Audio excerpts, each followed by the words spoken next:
21 November 2001, pertemuan Dewan Keamanan Nasional di ruang situasi Gedung Putih hampir berakhir.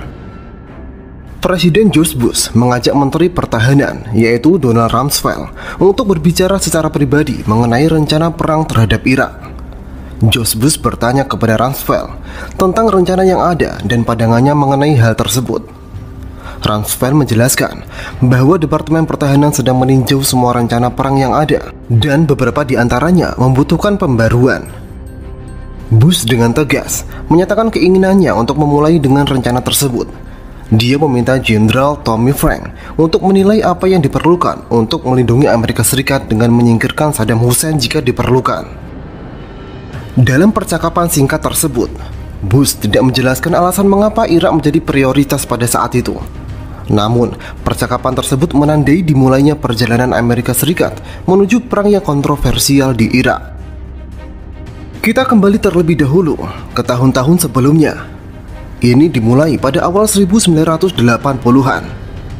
Amerika Serikat dan rezim Saddam Hussein di Irak memulihkan hubungan diplomatik setelah sebelumnya mengalami ketegangan. Pada saat itu, Irak tengah terlibat dalam perang dengan Iran yang dipimpin oleh Ayatollah Khomeini. Revolusi Iran dan pemerintahan Ayatollah dianggap sebagai ancaman besar terhadap stabilitas di Timur Tengah. Iran bahkan telah menyandra staf kedutaan besar Amerika Serikat dan menyerang kedutaan Amerika di Lebanon pada tahun-tahun berikutnya. Dalam konteks ini, meskipun Irak memulai perang Iran dan Irak, Saddam Hussein dipandang oleh Amerika Serikat sebagai ancaman yang lebih kecil dibandingkan dengan Iran.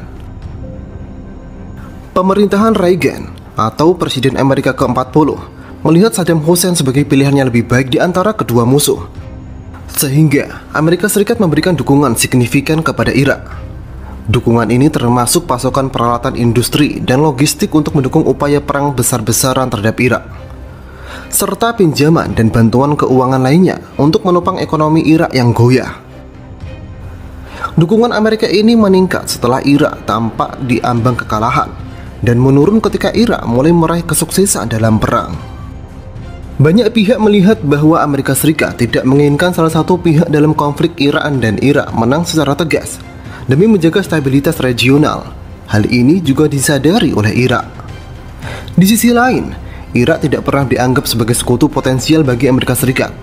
Namun, seiring berakhirnya perang Iran dan Irak, Departemen Luar Negeri Amerika Serikat percaya bahwa Saddam Hussein mungkin mulai melunak dalam pandangannya.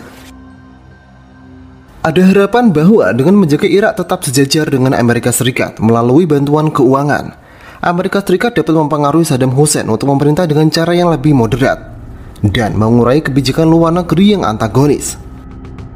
Dukungan ini diharapkan dapat mendorong Saddam Hussein untuk memperlunak gaya tiraninya dan mengadopsi kebijakan yang lebih sejalan dengan kepentingan Amerika dan stabilitas regional.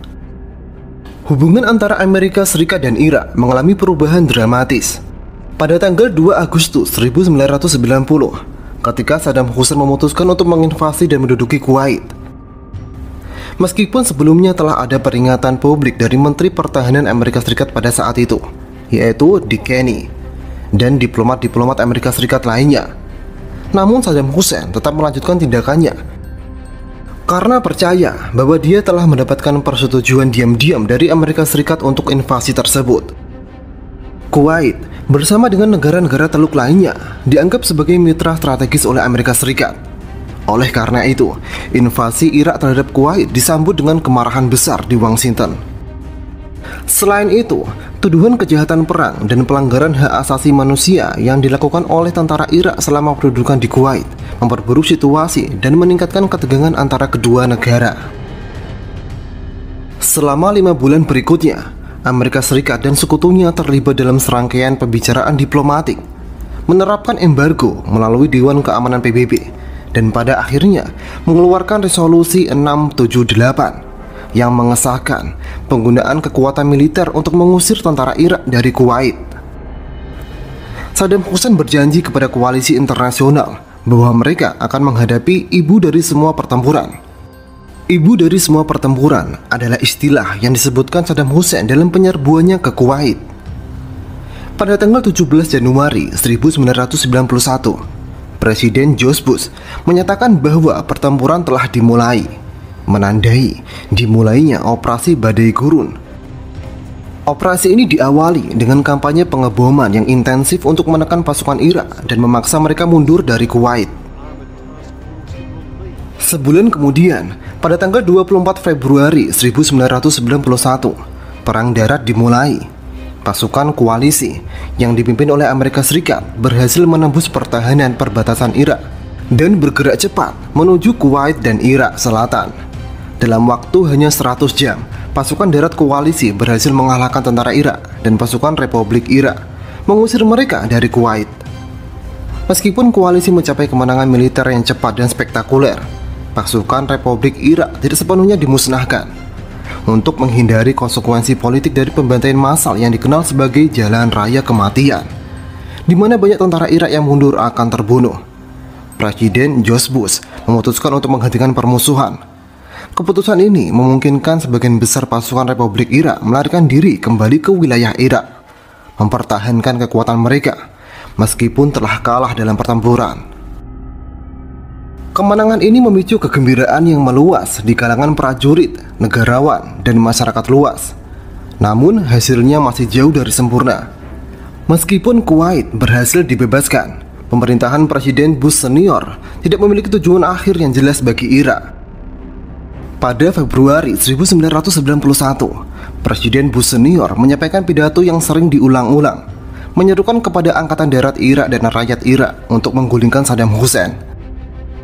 Unit-unit perang psikologis Amerika Serikat menjatuhkan selebaran di atas wilayah Irak yang menyerukan mereka untuk menggulingkan pemerintahan Irak. Selama kampanye udara, beberapa upaya dilakukan untuk membunuh Saddam Hussein melalui serangan udara. Namun, terlepas dari upaya-upaya ini, hanya ada sedikit keinginan untuk secara terang-terangan melibatkan Amerika Serikat dalam perubahan rezim. Beberapa orang dalam pemerintahan Bush, termasuk Presiden, secara serius mengharapkan revolusi terjadi di Irak. Dan jika itu terjadi, lebih sedikit lagi yang menghendaki Amerika Serikat terlibat secara langsung, terutama pihak CENTCOM atau United States Central Command. Mereka adalah salah satu dari 10 komando kombatan terpadu militer Amerika Serikat yang bertanggung jawab atas operasi di wilayah Timur Tengah dan Asia Tengah. Komandan CENTCOM, yaitu Jenderal Norman Schwarzkopf, menentang melanjutkan serangan ke Baghdad dengan alasan bahwa Amerika Serikat tidak memiliki mandat untuk melanjutkannya dan akan kehilangan dukungan dari anggota koalisi Arab. Pada tahun 1992, Schwarzkopf menjelaskan bahwa seandainya Amerika Serikat merebut seluruh Irak, mereka akan seperti dinosaurus di dalam lubang, terjebak di sana tanpa jalan keluar. Dan itu bukanlah cara Amerika Serikat bertindak semestinya.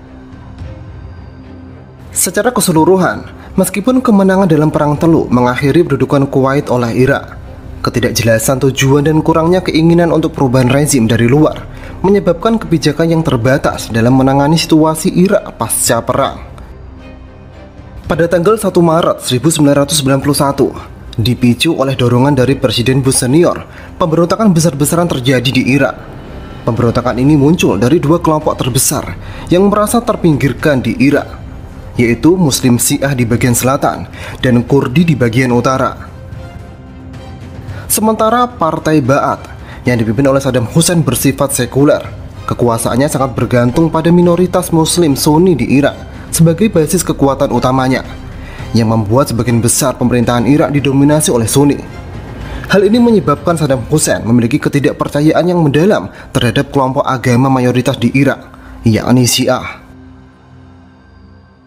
Muslim Syiah yang merupakan kelompok agama mayoritas di Irak merasakan kekalahan dan mulai memberontak. Tentara wajib militer Syiah di Angkatan Darat Irak mulai berperang melawan pemerintahan Saddam Hussein dan mendorong ke utara menuju Baghdad. Di utara, orang-orang Kurdi telah lama memberontak melawan rezim Saddam Hussein.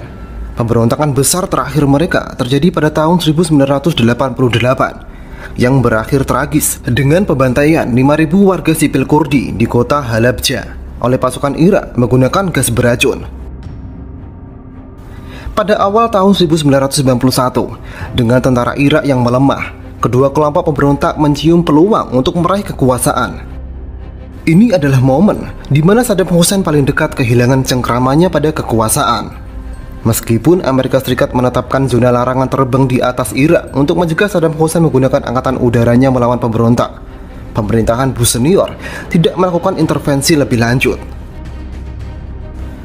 Pada musim panas tahun 1991, situasi mulai stabil ketika Perang Republik yang loyal secara politik, sebagian besar Sunni, berhasil mendorong mundur pasukan Kurdi dan Syiah.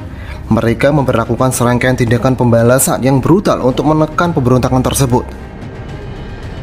Pada awal 1990-an, Presiden George Bush berharap bahwa rezim Saddam Hussein di Irak akan runtuh dengan sendirinya setelah kekalahan Perang Teluk 1991. Jenderal Colin Powell, yang saat itu menjabat sebagai Ketua Kepala Staf Gabungan, berusaha menghindari keterlibatan lebih lanjut pasukan Amerika Serikat di Irak dan mendukung penarikan pasukan. Sementara itu, Menteri Luar Negeri Amerika Serikat, James Baker, khawatir bahwa setiap intervensi Amerika Serikat lebih lanjut dapat memicu Lebanonisasi Irak, yaitu fragmentasi negara tersebut menjadi berbagai faksi yang berseteru, mirip dengan situasi di Lebanon. Baker juga khawatir potensi perang saudara tiga arah di Irak yang melibatkan kelompok Sunni, Syiah, dan Kurdi. Di lain sisi, Menteri Pertahanan saat itu, yaitu Dick Cheney, setuju dengan pandangan Powell dan Baker. Cheney juga menyarankan Presiden Bush untuk tidak melakukan intervensi guna mendukung pemberontakan kelompok Syiah melawan Saddam Hussein. Pada tahun 1996, Cheney berbicara dalam wawancara dengan PBS bahwa dia tidak mendukung pengiriman pasukan Amerika Serikat ke Irak. Dia menjelaskan bahwa ada risiko yang nyata bagi Amerika Serikat akan terjebak dalam konflik yang berlarut-larut tanpa hasil yang jelas. Selama tahun 1992 dan 1993, Saddam Hussein mulai memulihkan kekuasaannya dan bertindak semakin provokatif di kawasan Timur Tengah. Pada tahun 1993, pihak berwenang Kuwait dengan bantuan informasi dari CIA menangkap 17 orang yang diduga berencana membunuh mantan Presiden George Bush saat dia mengunjungi Kuwait bersama keluarganya. Setelah diinterogasi oleh Dinas Keamanan Kuwait dan FBI, beberapa pelaku mengaku bahwa mereka menerima perintah dari agen intelijen Irak. Situasi ini membuat Jenderal Colin Powell, yang sebelumnya menganjurkan kesabaran, merekomendasikan agar Presiden Bill Clinton melakukan serangan balasan terhadap Irak. Pada tanggal 26 Juni 1993, Presiden Bill Clinton memerintahkan serangan dengan 23 peluru kendali Tomahawk terhadap markas besar Badan Intelijen Irak di Baghdad sebagai balasan atas keterlibatan mereka dalam serangan terhadap mantan Presiden George Bush. Pada bulan Oktober 1994, Saddam Hussein sekali lagi menantang batas-batas kesabaran internasional dengan mengerahkan 2 divisi Garda Republik ke dekat perbatasan Kuwait. Tindakan ini hampir memicu bentrokan bersenjata dengan pasukan Angkatan Darat Amerika Serikat dan koalisi. Namun, setelah mendapatkan tekanan, Irak kembali mundur dalam keadaan dipermalukan. Pada tahun 1996, Saddam Hussein mencoba sekali lagi menegaskan dominasinya dengan menyerang bagian utara Irak. Pasukan Irak berhasil menduduki kota Arbil di wilayah Kurdistan dengan kekerasan. Sebagai tanggapan akan hal itu, Bill Clinton memerintahkan serangan udara pembalasan yang lebih besar terhadap posisi-posisi Irak. Tindakan-tindakan ini menunjukkan pola perilaku Saddam Hussein yang terus menantang dan menguji batas kesabaran komunitas internasional, yang pada akhirnya berkontribusi pada meningkatnya ketegangan antara Irak dan Amerika Serikat. Pada tahun 2002, Presiden George Bush mengumumkan bahwa negara-negara seperti Irak dan sekutunya merupakan poros kejahatan yang mempersenjatai dirinya untuk mengancam perdamaian dunia. Dalam pidato di West Point pada Juli 2002, George Bush menyatakan bahwa Amerika Serikat harus membawa pertempuran ke musuh dan menghadapi ancaman terburuk sebelum mereka muncul. Pada 7 Maret 2002, di Downing Street, Perdana Menteri Inggris Tony Blair mengacaukan pertemuan kabinet yang menentukan Inggris untuk bergabung dengan Amerika Serikat menuju perang. Pemerintah Inggris merasakan pergeseran prioritas Amerika Serikat terhadap Irak. Pihak MI6, yaitu Badan Intelijen Asing Britania Raya, yang bertanggung jawab untuk mengumpulkan dan menganalisis informasi dari luar negeri untuk melindungi kepentingan nasional Inggris, memberitahukan Perdana Menteri Inggris yaitu Tony Blair bahwa Amerika Serikat telah meninggalkan kebijakan penahanan sebelumnya dan sekarang berfokus pada perang dengan Saddam Hussein. Pertemuan Kabinet Inggris pada 7 Maret menyimpulkan bahwa perubahan rezim di Irak diinginkan karena pelanggaran hak asasi manusia oleh Saddam Hussein. Dan Saddam Hussein dituduh menyembunyikan dan akan menggunakan senjata pemusnah massal. Namun, sebagai bagian dari diskusi kebijakan pada awal tahun 2001, Kementerian Luar Negeri Inggris menolak konsep perubahan rezim karena tidak memiliki dasar hukum internasional. Sebuah laporan pada tahun 2016 menilai bahwa Badan Intelijen Inggris sangat skeptis terhadap klaim Amerika Serikat yang menuduh bahwa Saddam Hussein bekerja sama dengan kelompok teroris. Namun, laporan tersebut menunjukkan bahwa sebagian besar pemerintah Inggris meyakini Saddam Hussein memiliki potensi untuk memperluas persenjataan pemusnah massal selama pengawasan senjata internasional tidak berada di Irak. Keyakinan ini mencerminkan kekhawatiran tentang kemampuan rezim Saddam Hussein dalam pengembangan senjata berbahaya tanpa pengawasan internasional. Pada 23 Juli, Sir Richard memberi pengarahan kepada Blair dan kabinetnya mengenai posisi Amerika. Dia melaporkan bahwa Amerika akan berperang dan Presiden Bush telah mengambil keputusan akhir berdasarkan dugaan keterlibatan Saddam Hussein dalam organisasi teroris dan kepemilikan senjata pemusnah massal. Pada 5 Agustus, Blair bertemu dengan Bush dan Kennedy di Camp David untuk membahas rencana perang. Blair menekankan bahwa Inggris membutuhkan revolusi PBB untuk mendapatkan dukungan parlemen dan publik. Bush akhirnya setuju dengan pendekatan internasional yang diusulkan oleh Blair dan Powell. Pada September, dokumen yang diarsipkan oleh Inggris mengklaim bahwa Irak sedang mencari uranium dari Afrika dan memiliki kemampuan untuk menggunakan senjata kimia dan biologis. Dokumen ini memiliki dampak besar, meskipun klaim-klaimnya kemudian terbukti tidak akurat. Dan klaim mengenai Saddam Hussein yang mempunyai senjata pemusnah massal terbukti palsu dan diragukan kebenarannya. Tekanan untuk menemukan bukti program senjata pemusnah massal Saddam Hussein membuat badan-badan intelijen mengabaikan metodologi yang telah ditetapkan dan mencari informasi yang sesuai dengan penilaian yang ingin diberikan. Hal ini menyebabkan bias konfirmasi yang berbahaya dan penilaian intelijen yang bengkok, yang pada akhirnya menurunkan kepercayaan terhadap badan-badan intelijen. Pemerintahan Bush di bawah tekanan untuk membuktikan ancaman senjata pemusnah massal oleh Saddam Hussein, mengandalkan laporan-laporan yang tidak diverifikasi dan informasi palsu. Misalnya, laporan tentang Irak yang mencoba membeli uranium dari Nigeria akhirnya terbukti palsu, tapi tetap digunakan dalam retorika publik Bush untuk membangun kasus perang. Pada akhirnya, Blair dan Powell berhasil meyakinkan Bush untuk mengambil pendekatan internasional dan membangun koalisi. Namun, pada bulan Agustus, Kennedy dalam sebuah pidato mencemooh kemungkinan memaksa Irak untuk menerima lebih banyak inspektur senjata. Blair dan pemerintah Inggris terus menekankan pentingnya resolusi PBB untuk mendapatkan dukungan publik dan parlemen. Meskipun intelijen meragukan klaim Inggris tentang kesepakatan uranium Afrika, klaim ini tetap digunakan dalam pidato Presiden Bush di PBB pada 12 September. Pidato tersebut memperingatkan bahwa dengan setiap langkah yang diambil rezim Irak untuk memperoleh senjata pemusnah massal, pilihan untuk menghadapi rezim itu semakin sempit. Kesimpulannya, keputusan untuk berperang dengan Irak didorong oleh interpretasi yang salah dari laporan-laporan intelijen, tekanan politik, dan keinginan untuk menghadapi ancaman sebelum mereka muncul. Keputusan ini membawa konsekuensi jangka panjang bagi hubungan internasional dan kepercayaan terhadap badan-badan intelijen. Sementara itu, seorang diplomat Irak sekaligus Menteri Luar Negeri Irak, yaitu Najib Sabri, memberikan pidatonya di PBB. Dalam pidatonya di PBB, Najib Sabri menyatakan bahwa Irak tidak memiliki program senjata pemusnah massal yang aktif. Namun, dia mengakui kemungkinan adanya sisa amunisi kimia dari era sebelum Perang Teluk 1991. Tetapi dia menegaskan bahwa tidak ada produksi baru atau program senjata nuklir yang sedang berjalan. Namun, Kepala Operasi CIA di Irak, Lewis Roeda, meragukan kesaksian Sabri itu karena Sabri masih menjadi bagian dari pemerintahan Saddam Hussein. Roeda merasa bahwa informasi ini tidak berarti banyak kecuali Sabri membelot dan memberikan bukti lebih lanjut yang bisa diverifikasi. Seorang agen CIA atau individu terkait lainnya berhasil membawa informasi ini ke perhatian Direktur CIA, George Tenet.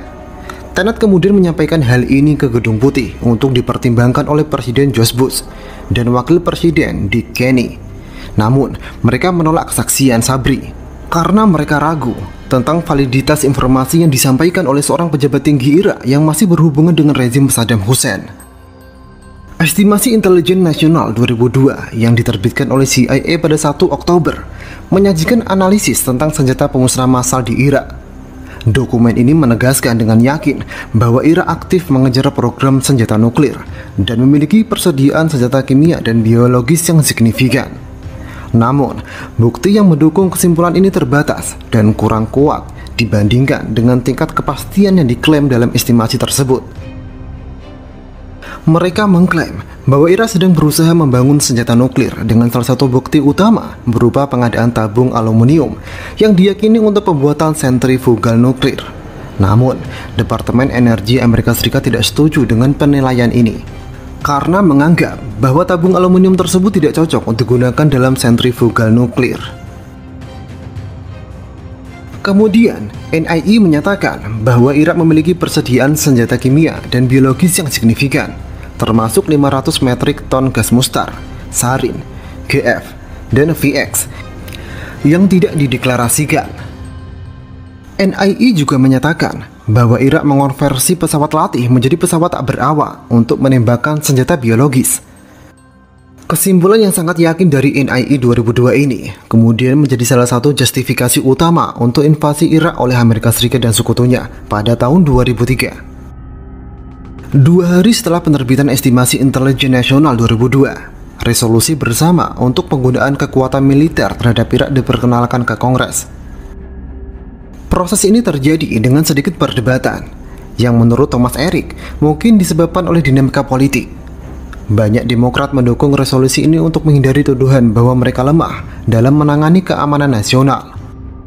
Resolusi ini dengan cepat disetujui oleh kedua majelis Kongres dan kemudian ditandatangani menjadi undang-undang oleh Presiden George Bush pada 16 Oktober 2002. Dengan pengesahan ini, Presiden Bush mendapatkan otoritas hukum untuk memulai aksi militer terhadap Irak kapan saja. Sementara itu, Colin Powell dan stafnya dalam Departemen Luar Negeri sibuk menyusun dan menyunting resolusi Dewan Keamanan PBB 1441. Rancangan awal resolusi ini dibuat oleh Wakil Presiden Dick Cheney dan Menteri Pertahanan Donald Rumsfeld yang mengambil pendekatan keras terhadap Irak dan mengusulkan tindakan tegas terhadap persenjataan pemusnahan massal dengan segala cara yang diperlukan jika Irak melanggar resolusi PBB. Namun, Colin Powell menemukan bahwa tidak ada anggota Dewan Keamanan PBB yang mendukung rancangan awal yang keras ini. Setelah 7 minggu negosiasi intensif, Powell berhasil menyusun rancangan akhir yang lebih moderat, yang akhirnya mendapat dukungan bulat di Dewan Keamanan PBB pada 8 November 2002. Resolusi 1441 memperingatkan Irak tentang konsekuensi serius jika mereka menolak untuk mematuhi inspeksi senjata PBB yang baru. 7 Desember 2002, sesuai dengan ketentuan resolusi 1441, Irak menyerahkan laporan setebal 12.000 halaman kepada PBB. Namun, tim inspeksi senjata PBB meragukan kebenaran laporan ini. Wakil Presiden Dick Cheney berargumen di hadapan Dewan Keamanan Nasional bahwa laporan tersebut tidak benar karena tidak mengakui keberadaan senjata baru yang diyakini dimiliki oleh Irak berdasarkan intelijen Amerika Serikat. Namun, Menteri Pertahanan Donald Rumsfeld, penasihat keamanan nasional, dan Presiden George Bush tidak setuju dengan pandangan Cheney. Mereka mengutip ketentuan dalam resolusi 1441 yang menyatakan bahwa deklarasi palsu dan kegagalan untuk bekerja sama harus terbukti sebelum Amerika Serikat bisa mengambil tindakan militer. 21 Desember 2002, Presiden George Bush menerima pengarahan dari CIA mengenai persenjataan pemusnah massal di Irak. Pengarahan ini menyoroti klaim-klaim tentang uji coba roket, senjata kimia, dan ancaman pesawat tanpa awak yang dimiliki oleh Irak. Meskipun demikian, Bush kurang terkesan dengan bukti yang disajikan. Pada Januari 2003, ada upaya untuk bertemu dengan Kepala Intelijen Irak, Thohir Jalil Habus, yang menegaskan bahwa Irak tidak memiliki program senjata pemusnahan massal yang aktif. Namun, upaya ini tidak berhasil karena MI6, Dinas Intelijen Inggris, menolak permohonan Habus. MI6 menganggap Habus masih merupakan bagian dari pemerintahan Saddam Hussein dan tidak dapat dipercaya. Pada Februari 2003, opini publik di Amerika Serikat sangat terpolarisasi dengan 66% orang Amerika mendukung perang. Dukungan di Inggris lebih rendah, tetapi masih mayoritas. Pada 15 Februari 2003, terjadi protes anti-perang terbesar dalam sejarah, dengan jutaan orang berdemonstrasi di berbagai kota besar di seluruh dunia.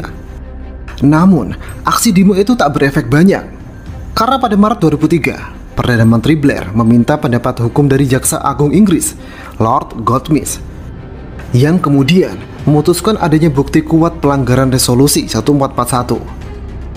17 Maret 2003, Goldsmith memberikan pendapat hukum yang membenarkan tindakan militer sebagai kelanjutan dari Perang Teluk 1991. Di saat yang sama, 17 Maret 2003, Presiden George Bush meminta Saddam Hussein dan putra-putranya untuk meninggalkan Irak dalam waktu 48 jam. Namun ultimatum tersebut diabaikan oleh Saddam Hussein. Sehingga pada 20 Maret 2003, akhirnya dimulailah invasi resmi Amerika ke Irak yang dikenal dengan Operasi Kebebasan Irak. Operasi ini menandai dimulainya invasi militer ke Irak oleh pasukan koalisi yang dipimpin oleh Amerika Serikat. Namun, sebelum invasi resmi itu dimulai, faktanya serangan ke Irak sudah dilakukan terlebih dahulu, yaitu pada 17 Maret 2003. Setelah ultimatum Amerika diabaikan oleh Saddam Hussein, koalisi Amerika, yaitu unit-unit Dinas Udara Khusus Inggris, menyerang sebuah situs yang dicurigai sebagai lokasi senjata kimia di sebuah fasilitas pengolahan air dekat perbatasan Suriah.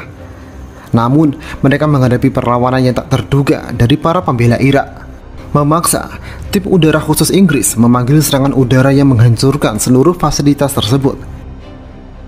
Kemudian, pada 19 Maret 2003, serangan di Durafam percaya bahwa Saddam Hussein sedang mengunjungi putra-putranya di Durafam, sebuah komunitas di luar Baghdad. Amerika Serikat meluncurkan serangan besar-besaran. Mereka menjatuhkan 8.000 pon persenjataan dan menembakkan 40 rudal jelajah Tomahawk dalam upaya membunuh diktator Irak tersebut. Namun, setiap hulu ledak yang ditembakkan meleset dari sasarannya.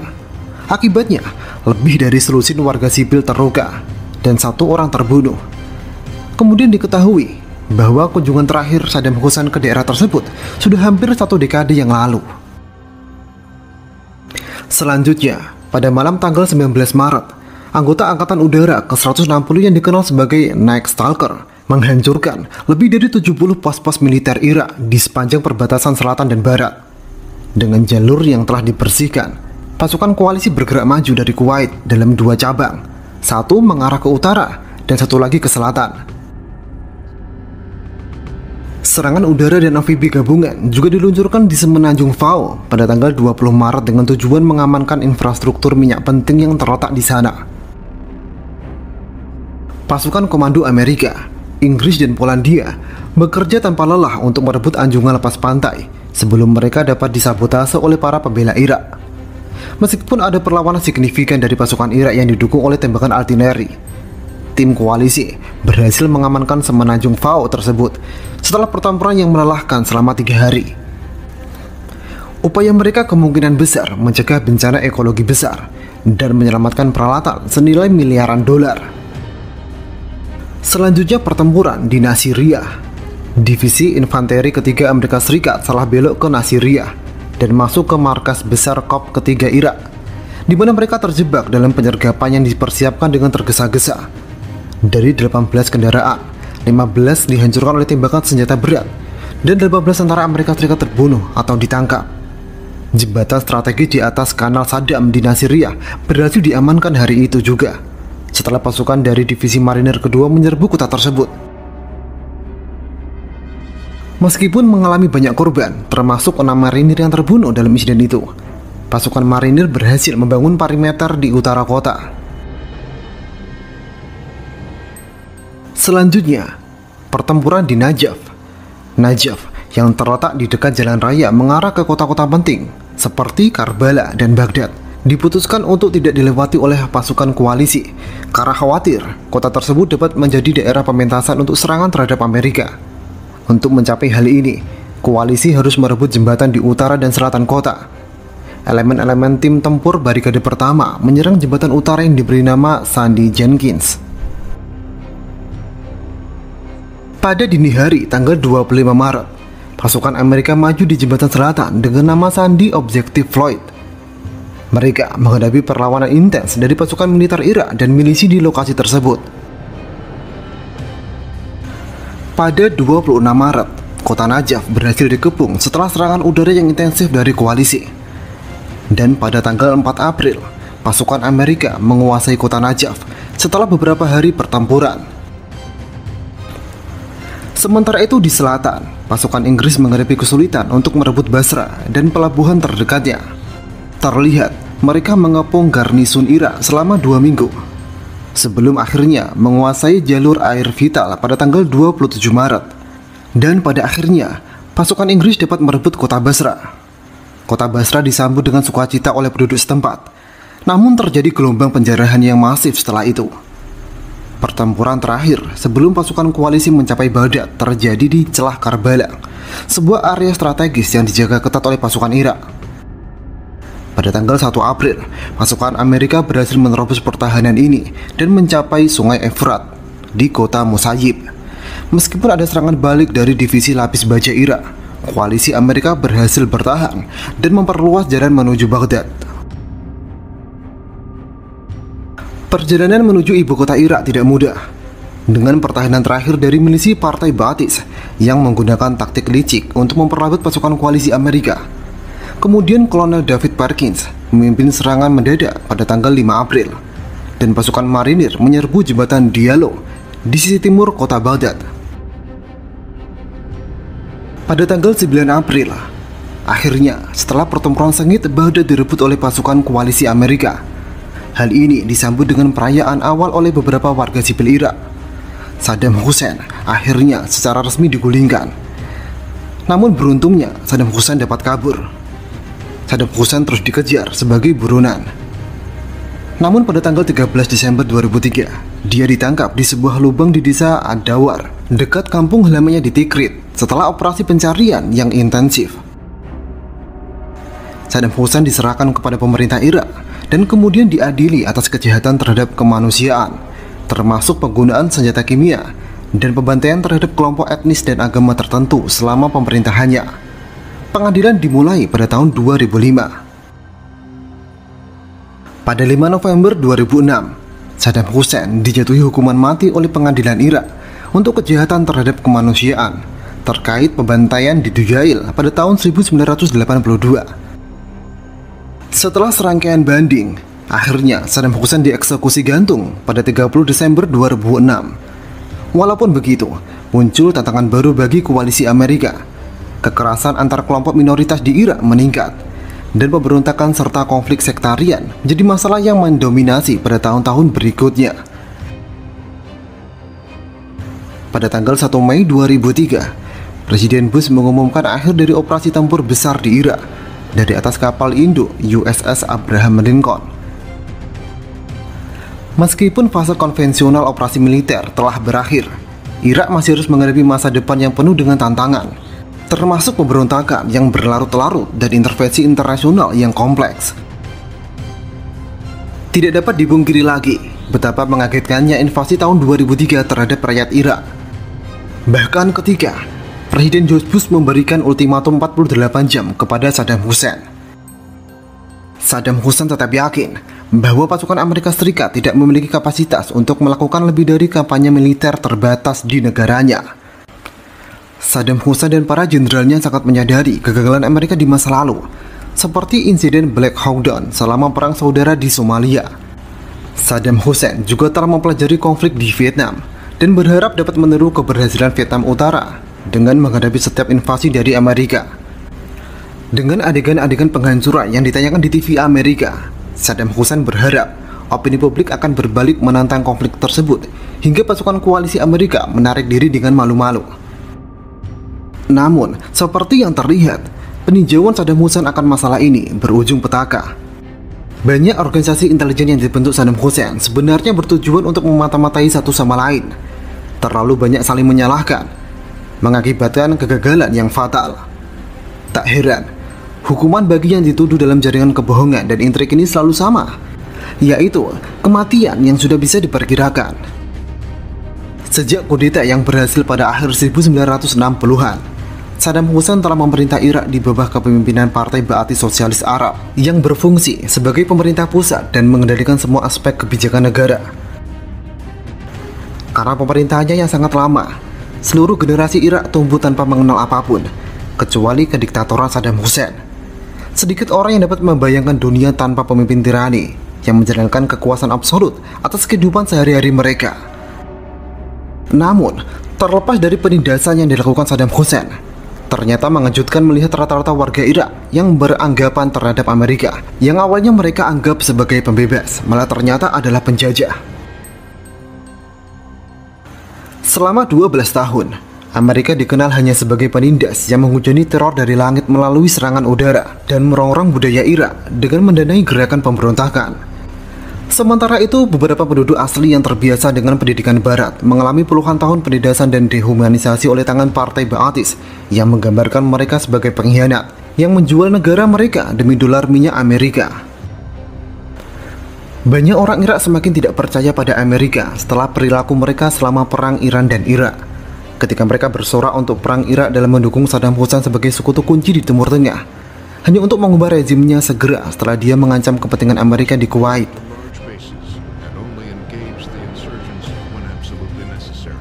Rezim Saddam Hussein juga memiliki pewaris legitimasi berkat hubungannya yang dekat dengan Islam. Selama puluhan tahun di Irak, Saddam Hussein memanipulasi warganya untuk tunduk pada ketaatan agama yang tidak boleh dipertanyakan lagi. Meskipun para muslim membenci diktator, namun mereka masih memiliki rezim mereka sendiri. Hal itu lebih mereka inginkan daripada negara demokratis, terutama yang terpengaruh oleh pihak barat yang tidak pernah memenuhi harapan mereka.